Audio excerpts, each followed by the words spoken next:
안녕하세요. 정치권의 복잡한 현안을 시원하게 풀어드리는 정치펀치 배성규입니다. 안녕하세요. 정치펀치 MC빈 배소빈입니다. 행정안전부 내 경찰국 신설 안건이 국무회의를 통과했습니다.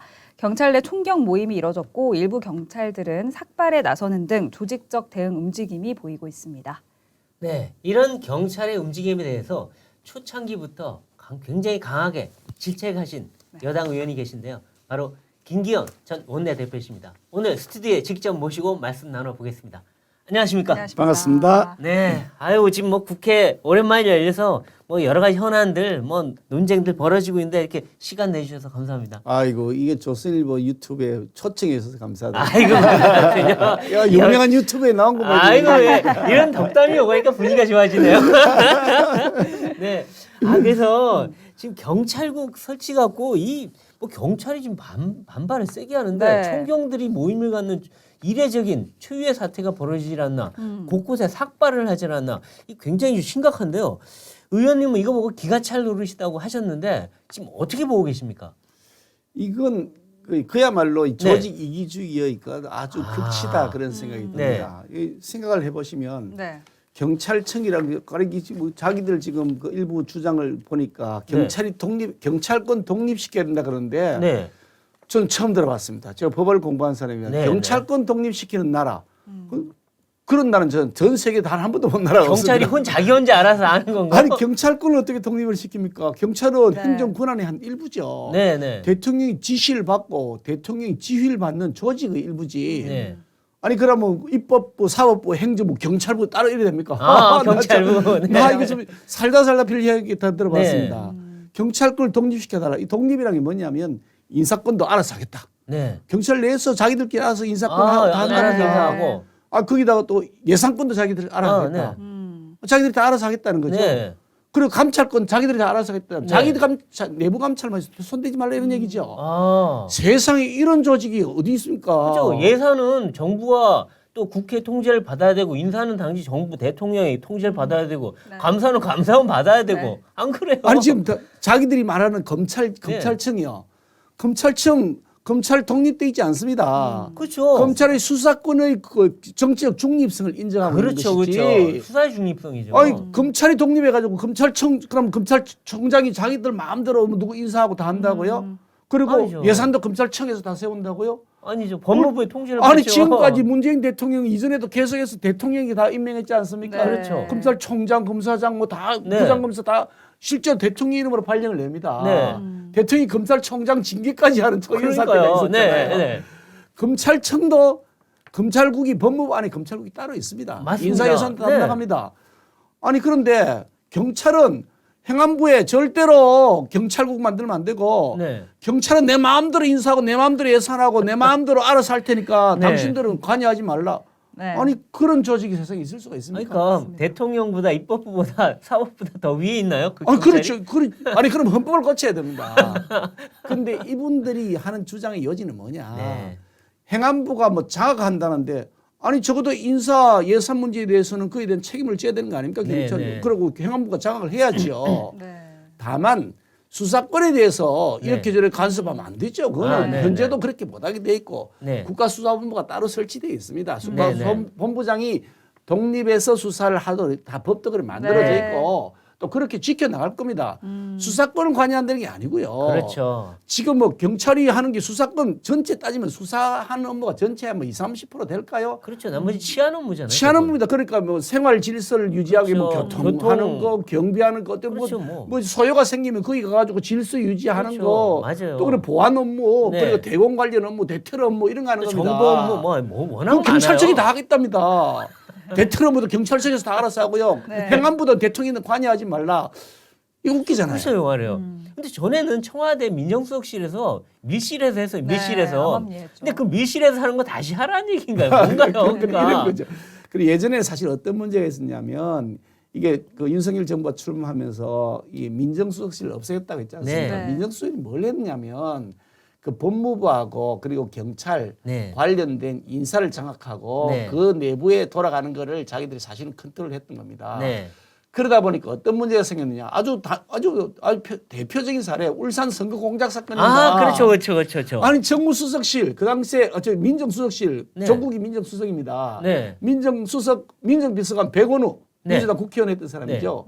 반부배 비서관 박형철 네. 이렇게 짜여져 있는 구조인데요. 네. 그 민정수석실에서 백원우가 지시를 해가지고요. 그렇죠. 반부배 비서관 통해 가지고 경찰청으로 내려갔습니다. 바로 이거 수사하라고. 수사하라고. 그러니까요. 아니 그거는 자기들 권한이 아닙니다. 지방자치단체의 그렇죠. 부정부패 비리가 있다 쳐도 뭐 있진 네. 않았지만 다 네. 무혐의 됐지만 네. 있다 쳐도 자기들 소관이 아닙니다. 아니죠. 네. 그런데 민정수석실이 그걸 한 겁니다. 왜냐? 수사지휘까지 한 아니, 거죠. 대통령 선거 대통령 친구가 돼야 30일짜리 친구를 당선시켜야 되니까요. 그런 짓을 한 겁니다. 네. 그런데 문제는 그러니까요. 뭐냐? 그렇게 민정수석실을 하고 나니까 그 증거 자료들을 그대로 전임 대통령 문재인 대통령이 퇴임하면서 그대로 다 들고 가서 대통령 기록 보관소에 넣어버리고 공인해버렸죠. 공인해버렸습니다. 안 내놓습니다. 15년 동안 못 봐요. 꼼짝 못합니다. 아무리 내놓아도 안 내놓습니다. 네. 네. 공소시효 지나버려요. 그리고 그건 대통령 비서실의 기록이니까 대통령 기록물이 되는 거란 말이죠. 네. 근데 그렇게 하면 안 되죠. 안 되죠. 그래서 이제는 그렇게 안 하고 네. 그냥 행정안전부에 넘기겠다는 겁니다. 경찰 네, 소관 업무를. 그럼 거기서 인사 관련 업무도 근데 경찰청하고 협의해서 하는 것이고 그렇죠. 거기에 있는 자료들은 그대로 다 남습니다. 네. 그래서 나중에 대통령이 바뀌더라도 네. 그거 내놓으라 그러면 다 내놔야 됩니다. 대통령 기록물이 아니니까요. 그렇죠. 국정감사도 됩니다. 네. 민정수석실은 국정감사가 안 됩니다. 아예 나오진 그렇죠. 않습니다. 국회에 맞아요. 나오진 않습니다. 민정수석실은 국회에 나오질 않아요. 거기는 뭐 거의 지혜법권 지역이 돼가지고요. 맞아요. 네. 국가기밀상이라고 아무것도 안 알려줍니다. 그런데 이 행정안전부 안에 있는 경찰국은 그럴 권한이 없습니다. 그렇죠. 국가기밀부서도 아니고요. 네. 그러니까 그건 당연히 국정감사의 대상도 공개적으로 투명하게 진행되는 그렇죠. 겁니다. 아. 아니 밀실에서 하던 걸 공개적으로 투명하게 했다는데 그걸 하지 말라? 그러면 네. 밀실에서 하던 것도 안 되고 공개적으로 하는 것도 안 되고 나는 노타치. 아하. 나는 취해법권지에서 내 마음대로 하겠어. 뭐 이런 거 아니고서 이게 말이 됩니까 이게? 그렇네요. 맞습니다. 울산시장 선거 개입 이제 사건에 대해서 이야기를 하셨는데 사실 그때 피해 당사자이시기도 하잖아요. 당시에 좀 어떤 일이 있었는지 이 사건에 정치권에서 어떤 인물이 좀 개입이 되어 있었는지 좀 짚어주시면 좋을 것 같습니다. 이게 사실 이제 뭐 오래되다 보니까 네. 가물가물 기억에서 가물해집니다만은 이 사건이 이게 불거져 나온 것이 네. 이제 윤석열 지금 대통령입니다만 그 당시에 검찰총장 시절에 이 사건 수사를 지시를 하면서 이게 네. 불거져 나왔습니다. 그런데 그때 이제 김기현에 대해서 뭐 그냥 4년 전 그 지방선거 때 네. 김기현에 대해서 온갖 비리가 있는 것처럼 그 당시 네. 울산지방경찰청장이 그렇죠. 황운하입니다. 네, 네. 맞아요. 지금 민주당 국회의원 하고 있죠. 그렇죠. 네. 참 웃기는 거는요. 네. 그 황운하라는 그분이 울산 경찰청장 하다가 나중에 대전 경찰청장으로 간 다음에 네. 거기에서 이제 그 국회의원 후보로 나와서 당선되는데 네. 그분이 경찰관 신분을 가지고 민주당 공천 받았습니다. 그러니까요. 그리고 기소가 돼서 재판받는 피고인이 되는데 네. 공천을 민주당이 공천 줬습니다. 줬죠. 네. 그리고 세상에 경찰관 신분을 가지고서 봉급 받아가면서 그렇죠. 선거운동도 하고 그거 원래 안 되는 거예요. 안 되지 말이 안 되지 세상에 공무원이 선거운동을 하는 게 가능합니까? 그러니까. 온갖 네. 불법인데도 그 불법 아니라고 자기들이 마음대로 해석을 했습니다. 그러네요. 근데 이런 걸 보면 그 황운하란 그분이 통상적인 과정을 통해서 공천 받았을까? 뭘 한 번 사건 저질러 갖고 김기현한테 덮어 씌워라. 그렇죠. 그 공모로 공천 받은 거 아니냐? 이런 충견 의심을 노릇 한 하는 거예요. 거죠. 네. 불법적으로 충견 노릇 해놓고 그걸로 보상받은 거라고요. 그 우리가 상식적으로 생각할 때 그거 아니라고 네. 자기가 아무리 변명한들 그 자기 말이 믿어지겠습니까? 그러니까요. 이런 나쁜 고리를 만든 거죠. 그러니까 네. 그 당시 과정을 설명하려면 복잡합니다만은 쉽게 말하면 상대 후보였던 송철호 이제 뭐 네. 퇴직했습니다. 그 송철호라는 분이 대통령이 30인 직이랍니다. 네. 네. 그분을 당선시키기 위해서 그분 캠프에 있는 핵심 인력이 그러니까요. 뭔가 자료를 만들어 가지고 이게 민정수석실에 올린 거죠. 보내줬고 네. 민정수석에서 그걸 새로 가공을 해가지고 잘 네. 다듬어 가지고 다시 내려보내죠. 다시 여러 개 하나 잘 법조항 만들듯이 네. 이런 거 수사해라 이런 거 수사해라 법조항 뭐다 딱 하듯이 쫙 정리를 해가지고 그걸 수사하라고 함명을 한 겁니다. 그걸 황운하가 받아서 한 그리고 거죠. 그걸 이제 수사를 한 네. 거고 사실은 터무니없는 사실들이죠. 그러니까요. 거기다 뭐 김기현이 다 뒤집어 씌워봤는데 김기현이 아무것도 안 나온 거죠. 뭐 압수수색도 하고 뭐 다 해봤지만 김기현이 무혐의가 됐습니다. 그러니까요. 네. 그런데 그거는 선거는 다 끝나버렸고 저는 져버렸고. 그렇죠. 근데 그 사람은 뭐 그 후에 뭐 아주 공천 받아가지고 그래서 국회의원 하고 네. 있고. 30년 지기는 지정돼 있고. 시정됐고 또 그 경찰서장은 네. 배지까지 달고. 예, 지금도 국회의원하고. 그러니까요. 그리고 그렇게 그 불법이 드러났는데도 이 시장이 이 5년 한 임기 다 가도록 제대로 재판도 안 하고 다 밀어놨잖아요 지금. 그 사건에 대해서 제가 이제 알게 된 사실은 이게 그 사건을 이제 원래 울산지방검찰청에서 이게 문제가 있다 네. 해서 수사를 시작했는데 네. 수사를 하다 보니까 이 덩치가 큰 거예요. 이게 뿌리가 네. 깊다. 이게 보통 문제가 아니다라고 네. 인식이 되어서 상부에 보고를 냈습니다. 대검에다가. 그랬더니 대검에서 그 당시 대검의 검찰총장이 그 이게 윤석열 그 당시 예, 그렇죠. 그분입니다. 그래서 이거는 청와대가 직접 관련돼 있네. 네. 이거는 그 울산에서 할 일이 아니고 서울중앙지검에서 해야 된다. 그렇죠. 라고 하면서 서울중앙지검에다 수사하라고 지시를 내렸습니다. 사건 네. 이관하라고 한 거죠. 맞죠. 그런데 제가 알기로는 그 무렵에 청와대 핵심 인사가 검찰청의 핵심 인사에게 수사하지 말라고 압력 넣었다는 겁니다. 이건 아직까지 덜 밝혀져 있는 사실인데 제가 알기로는 그렇다는 겁니다. 그게 만약 사실로 밝혀진다 그러면 네. 이거는 심각한 그 직권 남용에다가 그렇죠. 수사방해 이거는 네. 뭐 어마어마한 죄가 될 수 있는 그러니까 여지가 있는 엉뚱한 겁니다. 걸로 수사 시켜놓고 또 무마하려고 수사 또 그거에 대한 수사 또 받고 자기들이 지은 죄에 대한 수사를 하니까 청와대에서 하지 말라. 뭐 이게 제가 들은 정보가 아마 사실일 거라고 저는 네. 봅니다만은 수사를 해보시면 아마 나올 네. 겁니다. 이거는 뭐 적어도 이 새로 이제 진실을 밝히는 수사팀에서 네. 해야 될 거라고 저는 보는데 네. 그런 형태로 수사 못하게 막았단 말이죠. 네. 그런데 윤석열 그 당시 검찰총장은 아니 검사가 죄가 있으면 수사를 해야지. 그렇죠. 이건 그럴 얘기 선거, 모른다고 안 하는 게 선거. 어디냐. 위반 사법인데. 이거 3.15 부정선거하고 네. 비슷한 건데 그걸 수사로 시킨 거죠. 그래서 네. 수사를 했습니다. 네. 결국은 그 이제 미움받아가지고 문재인 정권에서 그래서 징계까지 받았잖아요. 검찰총장에서 그 쫓겨난 쫓겨났잖아요. 겁니다. 그게 이 사건이 사실 윤석열 대통령을 당선시키는 과정에서 커다란 그렇네요. 그 히스토리를 형성하고 있는 그죠. 겁니다. 그 과정에서 이 청와대가 시키는 대로 충견노로 다 했던 사람들이 경찰이에요. 근데 그 얘기는 안 하고 자기를 독립시킨다 얘기만 하는데 과거부터 반성해야죠. 솔직히 말하면. 사실은 이제 이렇습니다. 저는 이게 뭐 검찰이든 경찰이든 수사에 있어서 정치적 압력을 받거나 정치 경찰 되는 건 저는 절대로 안 된다고 생각합니다. 그렇죠. 그거 하지 말자고 지금 이거 하는 거 그런 아니에요. 겁니다.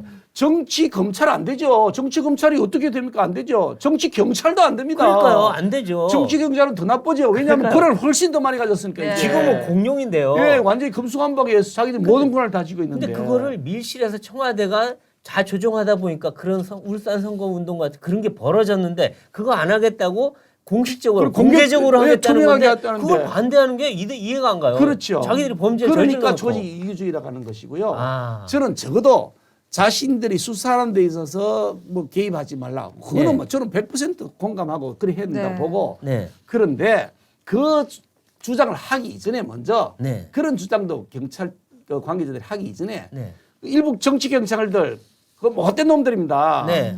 대부분의 경찰, 90% 이상의 경찰들은 정말 열심히 일하고 있습니다. 네. 박봉에도 뭐 어려운 여건을 일하고 네. 계시기 때문에 저는 그분들에 대해서는 존중하고 네. 절대로 폄훼해서는 안 된다고 생각합니다. 그런데 한 10% 정도에는 요 정치 경찰들, 그 대부분 다 수뇌부에 들어가 있는 사람들이죠. 이 사람들이 자기의 출세나 자신의 영달을 위해서 아주 이 권한을 남용해서 못된 짓을 그동안 해왔단 말이죠. 그런 부분에 대해서 그런 나쁜 짓이 벌어질 때 네. 경찰청 어느 구성원 중에 이거 잘못됐다고 해가지고 지적한 사람이 있었습니까? 그럼 그때는 총경회의를 소집했습니까? 그렇죠. 아니 이렇게 정치 경찰하면 안 되지라고 네, 얘기해야 그렇죠. 되는 거 아닙니까? 맞아요. 황운하 사태 때 그럼 그때 그때 총경회의를 소집해야죠. 그리고 그건 정말 경찰의 먹칠을 한 일인데. 아니 그때 못해서 지금이라도 해야 될 거 아닙니까? 그러니까. 지금이라도 우리가 그때 잘못했다. 네. 정말 뉘우친다. 앞으로 정치 경찰 안 하겠다. 네. 그렇게 우리가 어떻게 쇄신하겠다. 네. 그러니까 수사권에 대해서 독립을 확실히 지켜달라. 네. 이래야 된다면 그거는 뭐 100% 저는 공감하죠. 그렇죠. 잘못했다는 말 한마디도 안 하고요. 어떻게 네. 쇄신하겠다는 말 한마디도 안 하고요. 네. 네. 내가 알아서 인사도 하고 내가 알아서 예산도 짜고 내가 알아서 다 감찰도 하고 할 때 너 터치 여기 네. 취해법권이야 이렇게 한다면 그럼 안 그렇죠. 되겠습니까? 참. 근데 궁금한 게 황운하 의원 지금 의정 활동 같이 하시잖아요. 네. 뭐라 그럽니까? 거기에 대해서. 뭐 같이 하지는 않습니다. 의정 활동을 하긴 하는데 같이 하지는 않습니다. 예, 근데 마주치실 거 아니에요. 네. 뭐 왔다 갔다 하면서 보기는 하죠. 뭐. 근데 뭐라고 변명합니까? 그 자기의 범죄 행위에 대해서. 이 사안에 대해서는 서로 얘기하죠. 얘기 안 해요? 둘이서 얘기하면 뭐 하겠어요. 아이고 제가 그래도 등급 그레이드가 있는데 참. 근데 이게 지금 어쨌든 경찰 일부이긴 하지만 예. 이게 그 총경 회의도 하고 또 삭발에다가 집단 움직임까지 한다는데 이걸 물론 이제 그 대통령이 볼 때 국기문란을 볼 수도 있는데 예. 그렇다고 마냥 억누르기도 그렇고 뭔가 해결책을 좀 빨리 찾아야 될 텐데 어떻게 해야 됩니까 지금 이게? 아마 오늘 그게 저기 뭐 국무회의에서 경찰국 신설안이 네. 통과됐으니까 통과가 됐어요. 네. 이제는 뭐 발효가 돼서 곧 실시가 되겠죠. 그래 진행할 텐데 저는 뭐 우려하는 사항들이 있습니다. 그러니까 네. 이게 뭐 정치적인 영향력이나 권력의 압력에 네. 의해서 청탁에 의해서나 이런 것에 네. 의해서 수사가 공정하지 않게 네. 정치적 중립성을 뭐 잃고 편파적으로 되도록 그렇게 되지 않도록 해야 된다. 네. 그 점에 대해서는 저는 아주 우리가 경각심을 가지고 네. 봐야 된다고 보고 있고요. 그런 것들을 확립하게 노력들을 우리가 더 해야 됩니다. 네. 그 점에 대해서는 뭐 100% 공감을 하고요. 네. 다만 경찰이 무소불위의 권한을 가지고 마음대로 할 수 없다는 것에 대해서는 적극적으로 설명도 하고 아, 네. 예, 그리고 국민들에게 이런 사실 제가 드린 설명들 지금 국민들께서는 잘 모르고 계세요. 모르죠. 일반 국민들 다 잘 뭐 몰라요. 예, 잘 모르세요. 그래서 뭐 우리나라 경찰만 유별나게 막 그냥 장악하는가 보다 이렇게 생각했는데 그게 아니고요. 전 세계 어디에도 단 하나의 나라도 선진국 중에 네. 경찰이 독립해 있는 나라는 없습니다. 그러니까요. 인사고 예산이고 수사고 모든 걸 다 우리 마음대로 한다. 이런 나라는 없죠. 영국도 독일도 프랑스도요. 네. 제가 알기로는 다 경찰이 그 행정부 소관에 그럼요. 통제를 그럼요. 받습니다. 통제를 다 받아야죠. 자, 근데 아까 말씀하신 그 울산 선거 불법 개입 사건은 네, 네. 지금 수사는 끝났고 그 재판이 뭐 1년 넘게 계속 안 되고 있다가 이제서야 겨우 시작된 건데 어떤 상황인가요? 그게 사건이요. 그러니까 선거 끝나고 한참 동안 이게 그 사건이 진행이 안 됐죠. 네. 특히 그때는 저희가 야당 소속이니까 네. 어느 야당 단체장 떨어진 야당 단체장 봐주려고 누가 네. 그 수사기관에서 그걸 손을 대려고 했으면 괜히 그래 밑보이면 권력이 밑보이면 네. 그냥 그 자기가 이렇게 좌천당하거나 할 텐데 네. 그걸 손을 안 대고 오랫동안 방치돼 있었는데 네. 울산 검사장으로 있던 분이 지금 변호사라는 분이신데 예. 송인택이라는 분이십니다. 이분이 그냥 강골 검사예요. 아. 그래서 아니 검사가 범죄했으면 수사를 해야지 눈치 볼 일이 뭐 있냐 수사하라라고 시켜서 일이 시작됐는데 아, 네. 그거로도 지지부진하다가 예. 검찰총장이 최종적으로 승인을 하면서 네. 사건이 이게 건물사를 탄 거거든요. 네. 그러다 보니까 시간이 많이 걸렸습니다. 네. 그래서 재작년 총선할 때 거의 2년 가까이 사건 발생한 지 2년 가까이 지난 다음에야 네. 기소가 되었는데 네. 근데 그 기소가 된 다음에 그 김미리라고 하는 부장판사가 담당했다는데요. 이분이 뭐 우리법 연구회 뭐 그쪽 네. 출신이래요. 네. 김명수 대법원장 네, 다 맞아요. 보고 얘들이에요. 이분이 그 중앙지법에 그 사건 담당으로 눌러앉아가지고요. 특혜 받으면서 인사이동 때가 돼도 인사도 인사이동도 안 안 하고 하고. 자기 혼자 계속 눌러앉아고 그걸 공판은 안 열고. 공판도 안 열었어요. 무려 기소가 된 지 15개월, 네, 맞아요. 1년 3개월이 지나서 처음으로 정인이 참석하는 공판이 열린 겁니다. 네. 이게 황당하지 않습니까? 황당한 예. 일이죠, 정말. 아니 세상에 기소를 해놨는데 그건 선거사범재판도 6개월 안에 처리하도록 법에 그러니까요. 되어 있습니다. 근데 지금 아마 1심도 안 나지 아니 않아요? 1심 정인 신문하고 있는데 참. 아니 뭐 임기는 다 끝나 버렸고요. 그러니까요. 황문화 뭐 저기 그분도 좀 있으면 아마 임기 다 끝날 때까지 재판도 안 날 것 같아요. 야, 참 이게 좀 웃기는 상황이에요. 이런 짓을 해놓은 정부가 지금 민주당 네. 정부고요. 이 사람들이 지금 뭐 벌떼처럼 달겨들어서 저희들 공격하는 네. 이게 정말 적반하장도 네. 유분수지. 야, 그리고 이 경찰들도 보면 아니, 자기들이 똑바로 그동안 수사를 하고 엄밀하고 공정하게 했으면 모르는데 보면 드루킨 사건 때 김경수 전 지사 그 드러났는데도 수사 안 하고 뭉개면서 증거인멸할 시간 다 줬다가 특검이 겨우 쓰레기통에서 하나 발견해서 겨우 밝혔고요. 그다음에 이번에 뭐 이 법무부 차관 폭행건도 네. 그거 일부 다 봐줬어요. 그래서 다 무마하려고 그러고 아니 이러니까 권력의 시녀다 이런 얘기 막 들을 수밖에 없죠. 그러니까 제대로 통제를 해야죠. 누가 가만 놔두면 이렇게 할 거 아니에요. 또 청와대하고 부처. 더 심하게 하겠죠. 그럼 그러니까요. 자기들 마음대로 하니까. 이런 거는 왜 자기들이 얘기 안 하는지 모르겠어요. 이런 과거에 대해서는. 제가요 이게 말씀드리기가 좀 그래서 그런데 울산 선거 공작 사건 그 황운하의 지시를 받아서 열심히 했던 총경이 있는데요. 네. 그분 나중에 보니까 승진해서 경무관 됐더라고요. 아. 문재인 정권에서 경무관으로 승진했더라고요. 아, 그분 총경이 아니라 참석은 못했을 텐데 마음속으로는 뭐 참석하셨겠네요. 그렇더라고요. 근데 이런 걸 보면서 아니 네. 그런 걸 그대로 놔두게 되면 네. 뭐든지 뭐 불법이든 뭐든지 네. 뭐 권력이 잘 보이면 하면 내가 출세할 거라고 생각하기 시작하면 네. 그야말로 이게 통제불능의 지역에 들어가는 거죠. 그래서 그렇죠. 그런 분들을 감찰하고 네. 그런 일이 안 일어나도록 인사조치를 하고 네. 해야 되는 거거든요. 네. 그러니까 경찰국 통해서 수사에 대한 독립은 유지하되 인사, 예산, 감찰 네. 같은 내부 규율은 통제를 해야 되는 것이 맞고요. 네. 이영구 차관 좀 전에 말씀하셨는데 네. 법무부 차관 했죠. 네. 그 이영구 변호사 시절에 네. 그 택시 기사 네. 그 네. 폭행했다는 거 아닙니까? 네. 그 특가법에 걸립니다. 네. 근데 그게 신고가 됐잖아요. 그래서 CCTV도 다 제출됐다는 거 아닙니까? 그, 네. 그 안에 있는 블랙박스요. 네. 들여다보면 다 나와요. 네. 다 나오는 거예요. 근데 그 경찰이 그거요. 그냥 없애버렸다는 거 아닙니까? 그러니까요. 그뭐 어제가 나중에 다 겨우 찾았다는데 그래요, 참.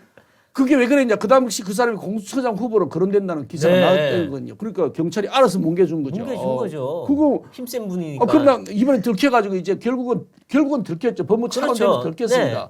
근데 법무차관 되고 들킨 다음에도 계속 법무차관 했습니다. 맞아요. 아니 경찰에서 문제가 돼가지고 그게 이제 증거가 드러나고 택시 기사가 그분은 증언도 하고 블랙박스까지 나왔는데 네. 법무차관 버젓이 앉아서 차관을 하고 있었습니다. 그러니까요. 아. 그러다가 여론에 몰리니까 그냥 이제 사표되고 나가고 이제 기소가 기소 넘어가 있는데 네. 이런 짓을 할 동안 경찰은 열심히 그동안 권력에 맹종해왔던 과거가 있습니다. 그러니까 그게 바로 정치 경찰이라고 불리는 거 10%의 경찰들이 한 그래요. 짓입니다. 경찰 지휘부 그 밑에 있는 분들 이런 분들이 그냥 정권에 아부한 거죠, 사실은. 그러니까 그런 거를 하지 말자는 건데 저렇게 들고 일어나니.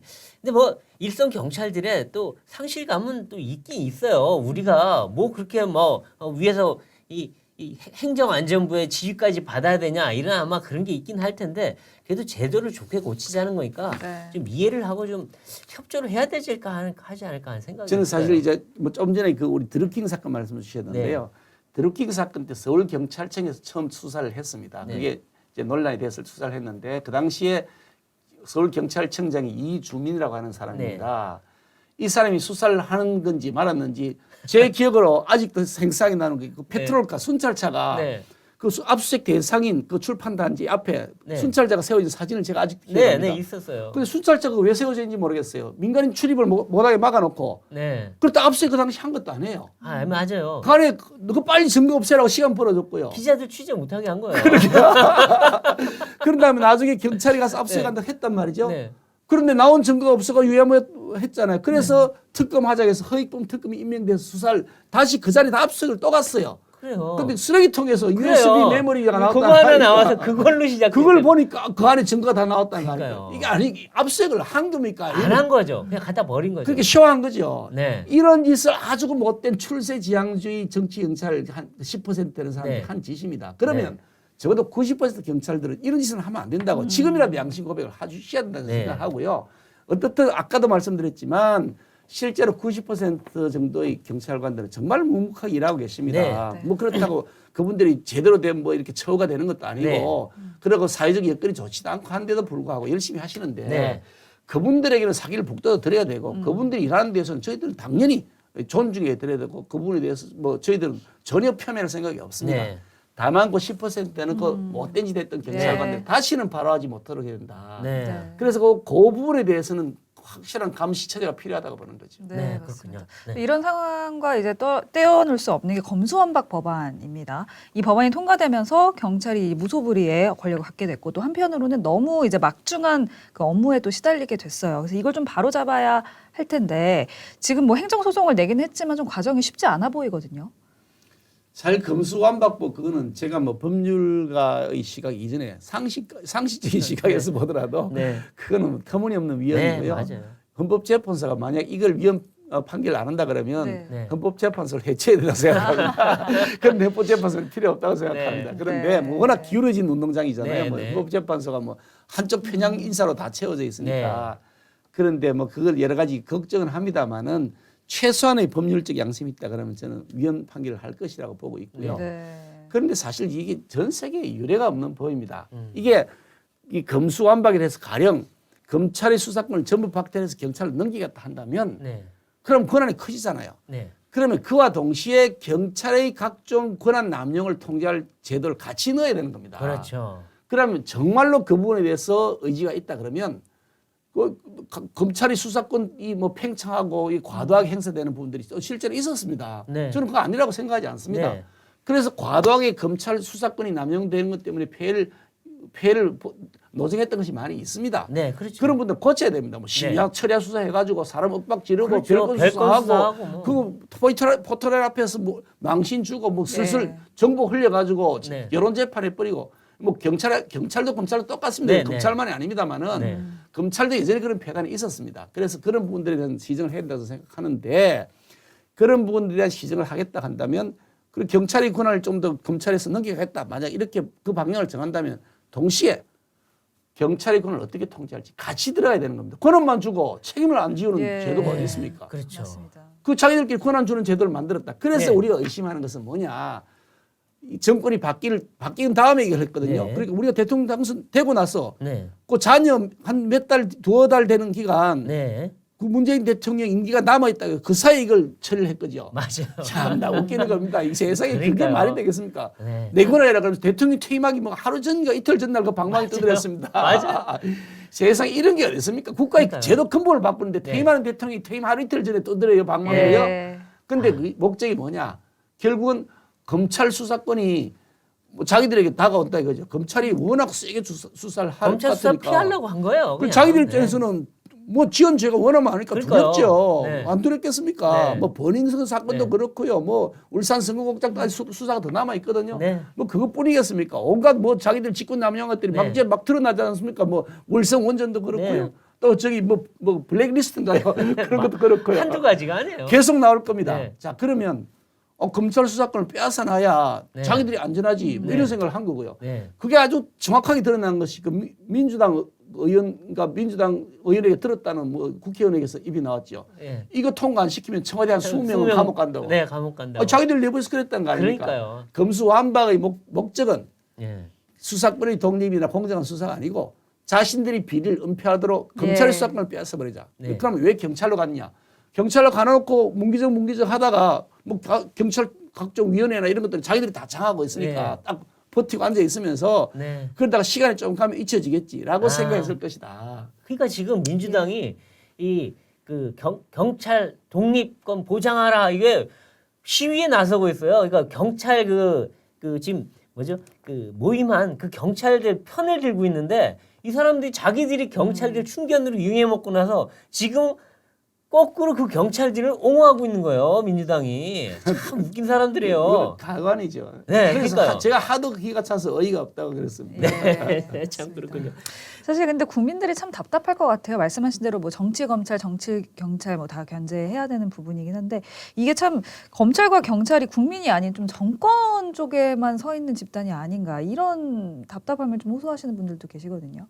실제로 이제 그런 부분들에 대한 그 우려들이 많이 있고 네. 저는 그런 우려가 충분히 일리가 있다고 생각합니다. 네. 그래서 검찰권이든 경찰권이든 지금보다도 훨씬 더 국민들에게 신뢰를 줄 수 있는 방향으로 가야 된다. 네. 그런 철저한 반성과 노력이 필요하다고 네. 저는 생각합니다. 네. 그러니까 이 점에 대해서 뭐 경찰이든 검찰이든 네. 뭐 저희 국회는 사실 더 야단을 맞아야 됩니다만 네, 네. 어떻든 국민들의 그 바람과 기대에 맞출 수 있도록 노력해야 된다고. 예. 그렇죠. 네. 저는 검찰은 뭐 잘하고 있다. 뭐 그렇게 말씀드리지 않습니까? 그렇죠, 그렇죠. 예. 네, 맞습니다. 이제 정치 얘기 쪽 가보면 이 이준석 대표 징계 이후에 지도 체제를 놓고 좀 논란이 많았어요. 그래서 이제 우리 이 김기현 의원님께서는 조기 전대를 얘기하셨고 또 권성동 원내대표는 또 대행 체제로 가자 했는데 예. 또 대행 체제로 간 상황인데 지금도 조기 전대를 해야 된다고 생각하십니까? 저는 사실 조기 전대하자고 한 적이 한 번도 없습니다. 그러나요? 저희가 잘못 알고 있나요? 저는 네. 당이 이런 상태의 비정상적 사태를 계속 지속하는 것은 바람직하지 않다. 네. 빨리 정상을 회복해야 된다. 정상을 회복해야 라고 된다. 말씀드린 네. 것이죠. 네. 그러니까 그게 뭐 어떤 분들은 조기 전대라 이렇게 막 이제 해석을 하시기도 하는데 아, 네. 그것도 하나의 방법일 수는 있겠죠. 그런데 네. 지금 왜 그러냐면 이 대통령 임기 초반이잖아요. 네. 예. 거기다가 지지율이 지금 계속 떨어지고 있는 그렇죠. 굉장한 위기 상황인데 위기상황이죠. 우리 당이 뭔가 변화와 쇄신을 위한 노력은 없이 네. 그저 당헌 당규가 그러니까 뭐 할 수 없습니다. 뭐 6개월 네. 내내 당헌 당기대로 막 우리가 계속 지지율이 떨어지더라도 그대로 갈 수밖에 없습니다라고 하는 것이 그게 살아있는 정당의 모습이냐라는 근본적 고민을 제가 던지는 것이죠. 아, 예. 그렇군요. 그러니까 우리가 여기서 뭔가를 몸부림을 쳐야 된다. 네, 네. 당이 뭔가 달라지고 저 친구들한테 우리가 맡겨놨으니까 이제 잘할 거라고 기대했던 분들이 네. 계신데 믿고 맡기는 저 친구들이 하는 거 보니까 형편없네라고 하는 국민들이 지금 늘어나고 있잖아요. 그렇죠. 지지율도 역전됐어요. 예. 아 이거 막 속상해 죽겠는데 그걸 빤히 보면서도 뭐 네. 그냥 뭐 할 수 없지 뭐 물이 차츰 따뜻해지는데 그게 뭐 개구리가 계속 있으면 뭐 익어버리지 않습니까? 아, 그렇죠, 그렇죠. 예. 이 물이 따뜻해진다 그러면 아이 빨리 이걸 불을 끌 노력을 해야 되죠. 그렇죠. 제가 드리는 말씀은 당의 정상을 위한 치열한 내부의 고민과 토론이 필요하다. 예. 아, 네. 이제 그런 말씀을 드린 것이고 우리 당헌 당규상으로 따진다면 지금 현재의 상태가 그러니까 뭐 이준석 대표가 정직 6개월 그 당권 네. 정직 6개월 받은 네. 것은 사고로 봐서 기간에 직무대행으로 원내대표가 하는 것이 맞다라는 당헌 당규 해석은 저는 합리적이라고 봅니다. 아, 네. 무리하게 해석할 네. 일이 아니고 그게 합리적 해석이라고 보는데 당헌 당규만 맞으면 그럼 정당은 잘하고 있는 것이냐? 당헌 당규만 맞으면 그럼 국민들이 지지해 주는 네. 것이냐? 아, 우리는 국민의 지지를 받는 것이 우리 목표지 네. 당헌 당규를 지키는 것이 우리 국민의 목표가 아니잖아요. 예. 네. 그래서 우리가 이런 부분에 대한 처절한 고민과 노력이 필요한데 너무 안주하고 있다. 그런 경고를 네. 제가 하고 있는 거예요. 예, 그렇죠. 그렇군요. 또 이제 김기현 의원님께서는 유력한 당권 주자 중에 한 분이시잖아요. 그래서 이제 당권 유력하다고 평가해서 감사합니다. 아니 전체적으로 이렇게 다 네, 연결됐어요. 구체적인 아니 그걸 얘기가. 확정 사실로 만들어주시죠. 네. 그러니까 당권 주자로서 여당이 할 일을 하기 위해서는 강력한 대표 체제가 필요하다 이런 말씀을 또 해주셨고 이준석 대표가 6개월 후에 돌아올 경우에는 좀 당에 혼란이 가중될 수 있다 이런 이야기도 또 하셨잖아요. 그럼 이준석 대표가 당 대표로 복귀하면 안 된다 이렇게 좀 해석을 할 수 있을까요? 두 가지 질문하시니까 앞에 부분 말씀을 드리면 강력한 지도체가 필요하다는 말씀을 드리면 그 8월 말에 저기 민주당은 그 대표를 뽑습니다. 아마 네. 의대명이라고 하니까 네. 이재명 의원이 아마 대표가 될 예. 것이 거의 네. 명약관하에 보이고요. 그럼 민주당은 이제 정상적인 체제를 이제 세우는 겁니다. 그리고 네. 당 대표, 원내 대표 그리고 최고위원 이렇게 하면서 네. 전열이 쫙 정비가 된단 말이죠. 예. 그러면서 본격적으로 이게 거야의 권한을 가지고 행사하고 나올 그렇죠. 것이고 각종 입법과 예산 특히 네. 이제 정기국회 기간 아닙니까? 1년 중에 가장 중요한 게 정기국회 기간의 예산과 입법 사항들인데 네. 이제 본격적인 국회의 철이 돌아왔는데 국회의 철에 저쪽은 전열을 다 정비해서 척척척척 정규군으로 이렇게 전진해 오는데 우리는 아직 지금 그 비상 체제래 가지고요. 네. 그 뭐 이게 뭐 시민군 등 하듯이 그런 모습이 전열이 지금 정비가 안 돼 있는 네, 거죠. 비상 체제에서 네. 아직 정상 시스템이 아니거든요. 네. 그러니 강력한 지도 체제를 갖춰야 대응이 된다. 예. 그런 면에서 이제 우리가 빨리 정상 사태를 회복해야 된다 이런 말씀이고요. 네. 또 이제 윤석 그 대표 이거 뭐 6개월 복귀부에 네. 대해서 말씀을 예. 질문을 주셨는데 저는 이렇게 생각합니다. 윤석 대표가 뭐 각종 논란이 되는 뭐 성상납이 있었느냐 또 증거 인멸이 있었느냐 이런 여러 가지 논란들이 있지만 저는 사실 뭐 수사관도 아니고 네. 뭐 윤리위원도 아니고 하기 때문에 제가 조사 과정에 관여한 적도 잘 모르겠습니다. 근데 객관적인 팩트는 뭐 수사기관 혹은 그 윤리위원회 같은 데서 조사를 잘 하겠죠. 근데 네. 뭐 그걸 존중하면 된다고 생각하고요. 다만 윤리위원회에서는 어떤 일정 부분에 대한 대표의 책임이 있다고 인정해서 그분에 대한 처분을 한 것이니까 네. 또 그 윤리 결정도 저는 존중해야 된다고 생각합니다. 네, 그거 뭐 윤리위에서 이렇게 결정해야 돼 저렇게 누구도 지시한 것이 아닌데 네. 치열한 논의 끝에 나름대로 판단하시는 그건 존중해야 된다라고 네. 보는 거죠. 그런 전제하에서 본다면 6개월 동안에 이제 이 당원권 정지 후에 다시 이제 복귀할 것이냐의 문제가 생기는데 네. 그러니까 뭐 이준석 대표가 잘했는지 잘못했는지 진짜 허물이 있는 건지 아니면 누명인지 네. 그 여부를 떠나서 네. 그 여부를 떠나서 당 대표가 당원권 정지를 6개월 받은 다음에 6개월 후에 아무 일도 없던 것이 다시 돌아와서 당 대표로서의 권한을 행사하면서 지휘를 한다. 그러면 과연 그 조직이 정상적인 조직으로 작동이 될까? 네. 그런 근본적 고민을 하지 않을 수가 없는 거죠. 그렇죠. 우리 당은 이준석 대표를 위한 당도 아니고요. 네. 윤석열 대통령을 위한 당도 아니고요. 네. 국민을 위한 당입니다. 그렇죠. 우리 국민들이 잘 살게 해주기 위해서 우리가 이런 정강 네. 정책을 펼칠 것이고 이런 예산을 짤 것이고 이런 법률을 통과시키겠습니다 하면서 그 행정부의 최고수장 그리고 통치권자로서 윤석열 대통령 후보로 돼서 세운 거 아닙니까? 네. 그러면 윤석열 정부가 성공해야 됩니다. 네. 예. 윤석열 정부가 성공을 해야 되는 것이지 네. 이준석 대표의 대체가 성공해야 되는 게 아니거든요. 우리 당은요. 네. 그러니까 알겠습니다. 이준석 대표가 가지고 있는 많은 역량들이 아, 있습니다. 네. 그건 저는 굉장히 긍정적인 면이 많다고 보지만 네. 예. 그것과는 별개로 우리의 목표는 윤석열 정부의 성공이고 그래서 이어지는 총선과 대선에서 국민들로부터 지지를 받는 것이 목표가 그렇죠. 다시 있으니까 선택받는 게 그 목표죠. 큰 대의를 위해서라면 네. 내가 지금 좀 억울하고 내가 조금 손해보는 것 같더라도 네. 살신성인의 자세로 네. 이게 선당 후사해야 되는 거 아니냐. 네. 그래서 아, 선공 후사의 정신이 필요하다. 네.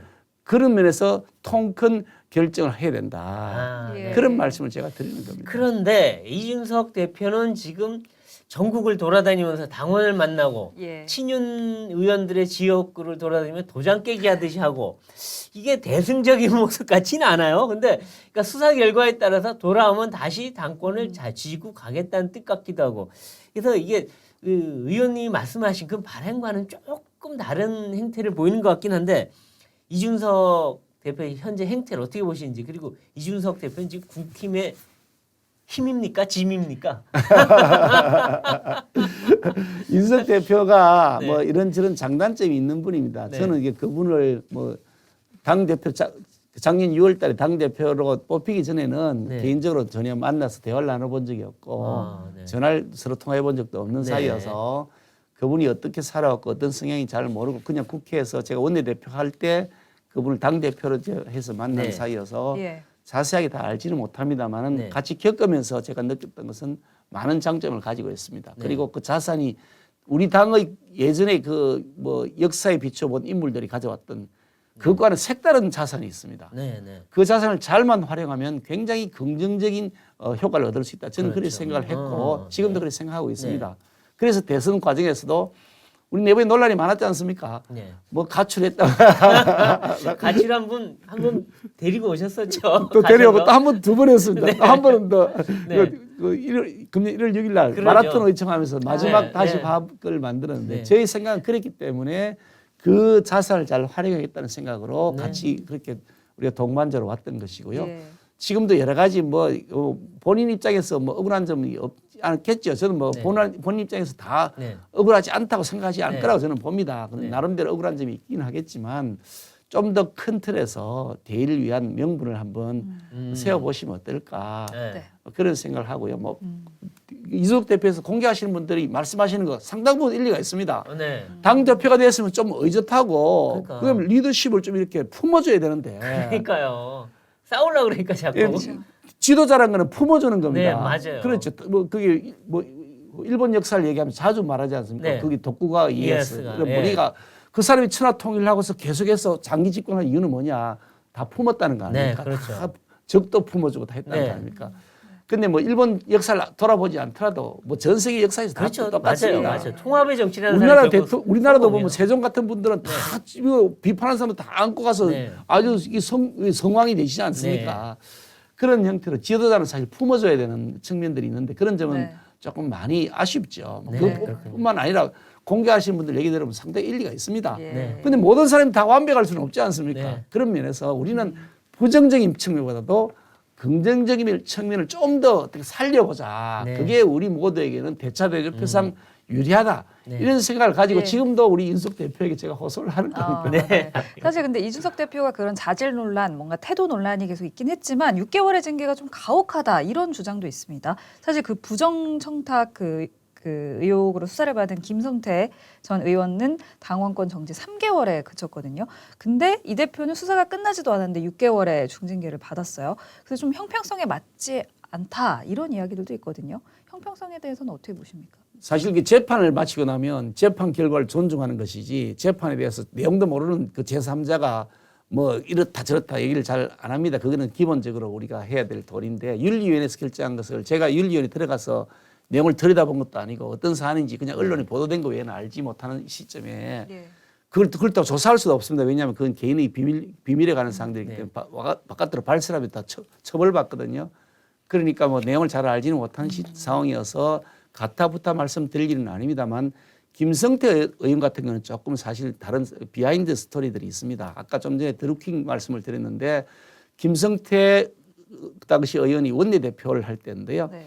드루킹 이 사건 이게 분명히 문제가 있다. 대선 과정에서 댓글 조작을 했다라고 나름대로 판단을 하고 그 드루킹 특검법을 통과시켜야 되겠다. 그래서 단식 농성까지 하면서 결국 그 특검법을 통과시켰죠. 그래서 김경수 전 경남지사가 그 사건으로 기소가 돼서 징역 2년형을 받았던 것이고 네. 그래서 민주당 입장에서는 자기 대선 후보감 하나를 결정적으로 잃은 것이다. 네. 라고 하는 나름대로 자기들 정치적으로 굉장히 큰 로스가 생겼죠. 거기다가 문재인 대통령이 정통성이나 합법성, 도덕성 자체에 타격을 받았지 않습니까? 그런 것 때문에 민주당에 괘씸죄가 걸려 있었고 그런 것 때문에 나름대로 여러 가지 뭐 배경이 있지 않았겠냐 그런 내부의 동정심들이 있습니다. 그게 정당이라고 하는 조직이 가지고 있는 나름의 특성인 것이고 특히 예. 야당이었기 때문에 그런 점들이 아마 뭐 한편 또 고려가 됐지 않을까 싶은데 뭐 제가 사실은 그걸 뭐 어떻게 했는지 잘 모르겠습니다만 네. 그런 사정도 한번 참작하시면 어떨까 네, 싶습니다. 알겠습니다. 이준석 대표 얘기는 여기서 좀 마무리를 하고요. 윤석열 대통령의 지금 지지율이 굉장히 네. 많이 떨어져 있는 상황입니다. 국민의힘 지지율까지 같이 떨어졌는데, 그러니까 사실 그러니까 국정 운영과 쇄신의 동력이 좀 떨어지지 않을까 이렇게 우려하는 목소리들이 많이 있거든요. 이런 상황을 좀 반전시키려면은 여당은 어떤 역할을 할 수 있을까요? 실제로 사실 허니문 기간도 사라져 버리고 없죠. 뭐 여소야대다 워낙 거야이다 보니까 뭐 저희들이 사실 굉장히 역량이 딸려서 힘들어하고 있습니다. 네. 그런데 그 사실 지지율이 뭐 어쨌든 지지율이 떨어지고 있는 것은 사실이고 당 지지율도 떨어지고 있고 해서 걱정을 많이 하고 있습니다. 굉장히 네. 뭐 지지해 주신 분들에게는 죄송스럽고 네. 또 우리가 해야 될 과제에 대한 무거운 책임을 느끼고 있습니다. 예. 그래서 여기서 우리가 정신 바짝 차리고 네. 다시 새로 시작한다는 마음으로 네. 해야 된다고 보는데요.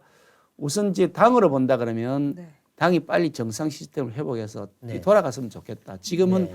관리하는 형태 수준에서만 지금 머무르는 네. 상태여서 중기 전략, 장기 전략을 세우면서 할 수 있는 그런 정도의 시스템이 작동이 안 되고 있다. 그러니까 빨리 정상 시스템을 해서 네. 여당답게 집권의 비전도 제시하고 우리가 네. 해야 될 입법 과제들이 이런 겁니다 하고 국민들에게 좀 더 적극적으로 알리는 노력을 해야 된다. 뭐 그런 생각이 들고요. 그러고요. 또 하나는 이제 이제 대통령실과 행정부 쪽인데요.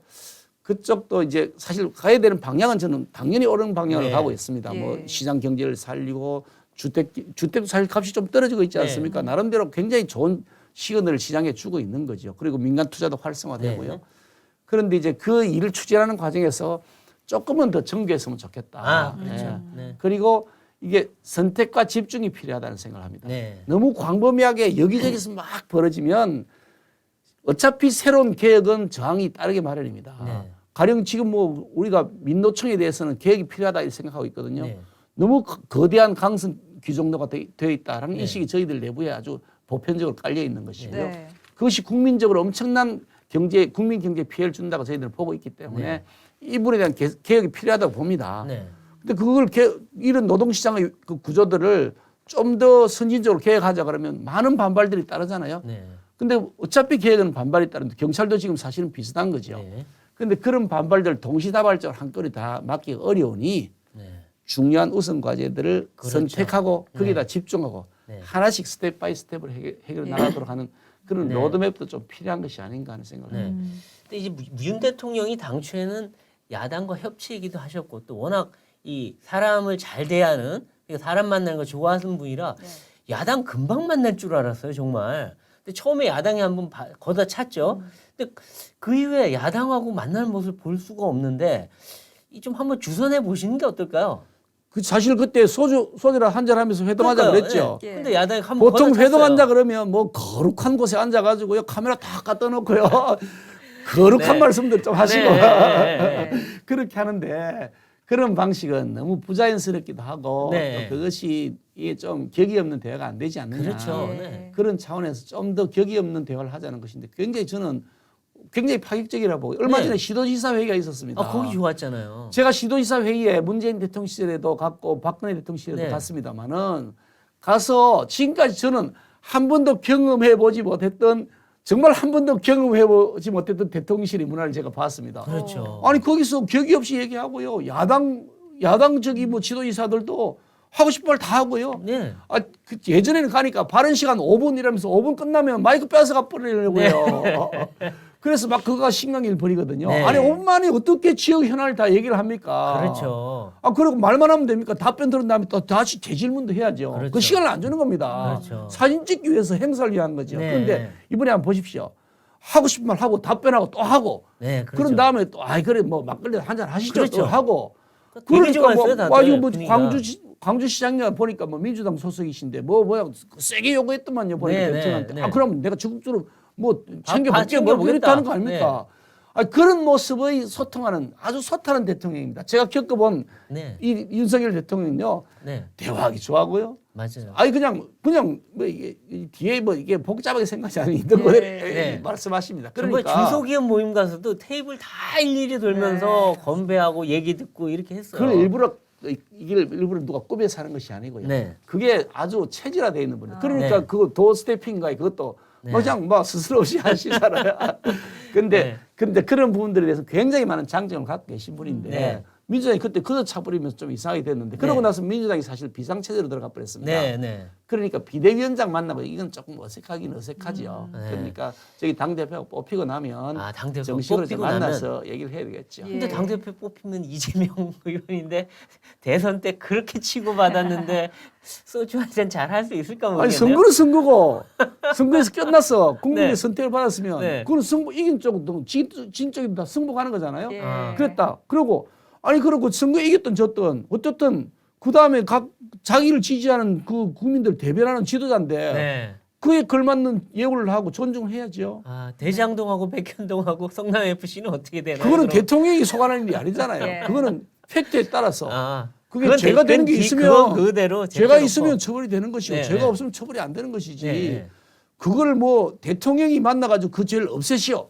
나하고 만난 다음에 그걸 뭉개시오. 아니면 내가 그 사람을 안 만날 테니까 수사를 하시오. 이건 말이 안 되죠. 이재명 의원이라면 충분히 한번 담판해보자고 나올 것 같기도 한데. 아니 그걸 담판한다 그러는데 나라가 그걸 아, 그렇죠. 망쳐죠. 윤석열 대통령이 검찰총장 출신인데 그런 거 담판은 안 하겠죠. 아니 그게 내고는. 검찰총장이 아니라 하더라도요. 네. 우리 배승규 의원님 대통령을 네. 하시더라도 죄를 지은 사람한테 죄를 덮어줄 테니까 네가 나 협조해라 이런 담판한다는 그건 말이 안 아, 되죠. 그건 나중에 드러나면 대통령 물러나죠. 우리 MC빈도 대통령이 되면 절대 그런 안 하실 아, 거예요. 되게 어떠세요? 아, 다음 대통령이 되시면 자 이제 마지막으로 이제 차기 지도부 문제 얘기해 보는데 이제 차기 당권 주자로서 이 공부 모임을 최근에 하세요. 뭐 당권하고는 관계가 없이 이제 공부를 하시는 모임인데 예. 의원님들이 뭐 거의 60분이 넘게 오시고 해서 저희도 뭐 어유 정말 많은 분이 공부하러 오셨네 하는데 정말 그분들이 공부하러 오신 건가 이런 의심도 들기도 해서 예. 기자들이 자꾸 명수를 세는데 어떻게 이렇게 많은 의원들이 오시게 되는 겁니까? 이게 성격이 사실은 네. 이게 모임을 하는 성격이 다릅니다. 어떤 것은 이제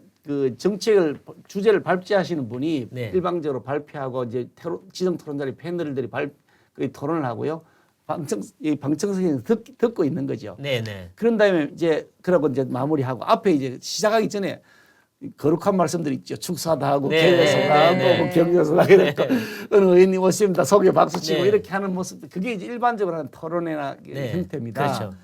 근데 그런 형태로 하는 그 타입이 있고 네. 제가 하는 것은 그거하고는 전혀 다른 겁니다. 네. 거기에 일반 청중들을 모시지 않습니다. 좌석도 아. 없습니다. 미험자로 딱 된 테이블에 네. 국회의원들만 좌석을 앉습니다. 우리 당 네. 국회의원들만. 예. 왜냐하면 우리 당의 정책에 대한 네, 네, 현안들을 네. 하는 거니까요. 그래서 우리 당 국회의원들만 초청의 대상이고 네. 입장도 그분들만 하십니다. 물론 아. 다른 분들 들어온 걸 막지는 않습니다만 아. 좌석이 없습니다. 야. 그래서 거기는 개회사 축사도 없습니다. 어느 의원 왔다고 소개도 없습니다. 왔다고 박수 치는 거 없습니다. 아, 그렇군요. 예, 그런 다음에 거기서 발제하시는 분이 기자 발제를 한 20-30분 하시고요. 네. 그런 다음에 거기에 이제 의원들끼리 토론합니다. 아, 난상토론. 그 시간이 얼마 걸리느냐? 7시 반에 시작하는데 네. 빨리 맞춰도 9시고요. 어떤 데는 네. 9시 반까지 갑니다. 네. 1시간 반에서 2시간 가까이 걸리는데요. 네. 처음에 한 50명 시작했다. 마실 때 한 40명이 앉아 있습니다. 아. 이거 저희들끼리 공부합니다. 보통 행사는 한 20분이 와서 앉아 있다가 5분 후면 싹 하고 빠져나가는데. 주체한 한 번만 남아 있습니다. 이건 그게 아니고요. 네.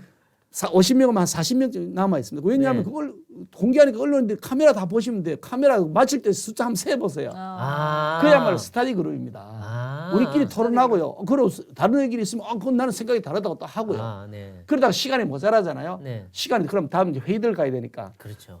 마무리 얘기는 그러면 제 방으로 오세요. 다시 토론합시다 이래가지고 네. 거기 가서 어떤 때는 또 한 7분, 8분 오십니다. 아. 거기서 네. 또 한 30분, 1시간씩 토론합니다. 아, 그래서 네. 대략의 방향성에 대해서 우리의 경제정책의 방향을 어떻게 할 거냐, 네. 그리고 우리의 국정과제는 무엇이냐. 네. 지금 뭐 내일 그 수요일 날은 이제 그 통일과 관련된 대북 문제와 아, 관련된 네네. 네. 그 이제 통일부 장관 네. 권영수 장관이 설명하실 텐데 네. 그런 논의들. 우리가 큰 틀에서 이 방향성이 뭔지를 공감을 해야 될 거 아닙니까? 그렇죠. 그야말로 스터디 그룹인데 네. 근데 그걸 만약에 취재하시려면 뭘 공부했는지 나중에 시험을 치면 됩니다. 오늘 뭐 들었습니까? 그 시험 출제해가지고 영표 네. 곱해가지고 점수 매기셔야지. 네. 몇 명 왔다고 세는 걸 좀 곤란합니다. 그러니까 이 기자들은 그게 몇 명 왔느냐가 세력화의 기본으로 생각하고 있어요. 아, 뭐 또 그- 일반 국민들도 그런 시각이 있고요. 뭐 그게 뭐 꼭 아니라고 할 수는 네, 없겠죠. 네. 그러니까 뭐 김기현이가 인기가 없다. 김기현이가 뭐 하는 게 공부모임 재미가 없다. 그럼 뭐 50명, 60명씩 오겠습니까? 아, 그렇게 네, 국회의원들이 네. 7시 반에 나와야 되고 1시간 반 그렇죠. 가까이 앉아 있어야 되는데. 인기의 아. 척도로는 볼 수 있다 이런 뭐, 말씀. 아이고, 뭐, 그렇게 보긴 하고, 결국 그렇다기보다도. 또 이렇게 돌아가요. 그렇다기보다도. 네. 그러니까 뭐, 나름대로 의미가 있는 공부고 그 네. 자리에 같이 하는 것이 필요하다고 생각하시는 분들이기 때문에요. 네. 숫자가 많이 오는 게 적게 오는 것보다 훨씬 좋죠. 공부를 많이 하는 게 좋죠. 네, 네. 제가 농담 삼아 나중에 PPAT 시험 칩니다. 네. 그렇게. 네. 근데 이제 아무래도 이제 당권 주자라고 인식이 되다 보니까 예. 우리 그 김기현의 생각하는 국민의힘의 미래는 네. 어떤 방향일까 좀 궁금한데 간략하게 짧게 설명해 주면 어떨까요? 저는 우리 당이 윤석열 정부의 성공을 뒷받침할 수 있도록 하는 여러 가지 어젠다들을 네. 선도해 나가야 된다고 생각합니다. 네. 행정부처가 이걸 선도해 나가도록 하게 되면 어떤 문제가 생기느냐. 아주 잘 정제되어 있고 아주 뭐 데이터나 합리적 논거가 잘 갖춰진 어젠다를 설정하는데 네. 국민 정서가 동떨어질 때가 많이 있습니다. 아, 그렇죠. 예. 그러니까 행정 관료들의 세상이죠, 그렇습니다. 그냥 그렇게. 제가 뭐 20년 가까이 정치를 합니다만 행정 관료들 얘기 들어보면요. 정말 이론이 아주 정치합니다. 네. 정말 그럴듯합니다. 그래서 속 빠져들거든요. 근데 가다 보면 이게 엉뚱한 길로 갔어요. 국민들은 이 길로 가라 그러는데 네. 나중에 보니까 관료 중심으로 가버려요. 행정 편의주의. 행정 편의주의로 가는 거예요. 네. 그래서 안 된다. 네. 그래서 이 민심에 가장 가까이 있는 우리 당이 네. 주요 어젠다를 설정하고 네. 그 방향성을 제시하고 네. 행정부처를 그 따라가는 네. 리딩해야 된다. 네. 그래야 윤석열 정부가 선거하는 것이고 민심에 부합하는 것이라고 네. 생각합니다. 그러려면 실력이 있어야 됩니다. 그렇죠. 아니 뭐 국회의원들이 뭐 표만 얻으러 다니다가 실력이 없으면 안 되잖아요. 뭐 네. 행정부하고 논쟁에서 이겨야죠. 네. 그래서 공부도 하고 네. 그러면서 우리끼리 토론도 하고 민심도 듣고 그런 그렇죠. 다음에 어젠다를 설정하고 그럼 연금 개혁은 어떻게 할 거냐? 그렇죠. 아 그리고 뭐 지금 당장 이 공기업 널브러져 있는 이 비효율성 어떻게 해결할 거냐? 네. 그리고 또 지금 뭐 주택 문제는 어떻게 해결할 거냐? 행정부 가져오는 그대로 봐야 되는 것이 아니고 우리나라 뭐 여러 가지 의견을 듣고 전문가들의 말씀도 저희들이 잘 정리한 다음에 그걸 갖고 우리가 제시하고 거기에다 믹싱하면서 민심에 부합하는 거는 리딩 그 파티가 된다. 네. 선도해다는 정책이 된다. 네. 그렇게 생각합니다. 아, 네. 자, 오늘은 김기현 의원님과 함께 이 각종 그 국정 현안 문제들 그리고 당내 문제들 다 짚어봤습니다. 네. 윤석열 정부가 이제 지지율 하락세는 멈추고 다시 이 어려운 경제 상황 위기 돌파해가는 과정에서 우리 김기현 의원님이 어떤 역할을 할지 기대를 갖고 지켜봐 주시면 좋겠습니다. 네, 정치펀치 저희가 준비한 소식은 여기까지고요. 다음 시간에 더 화끈한 펀치로 찾아오겠습니다. 고맙습니다. 고맙습니다.